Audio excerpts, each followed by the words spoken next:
fix Facebook pixel issue. So in this video guys, we will talk about how to fix and solve this problem on your Facebook. Just watch this video till the end.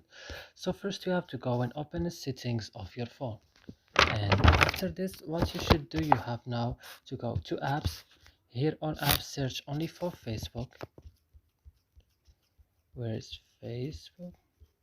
Yeah, open it like this, and then go to storage. Click on clear data, then click OK and go back. Click on force stop and click OK. And now the last thing is to go into Play Store and updating your Facebook. So that's it. Guys, I hope this video is helpful for you. Don't forget to like and subscribe in our channel, and see you in another video.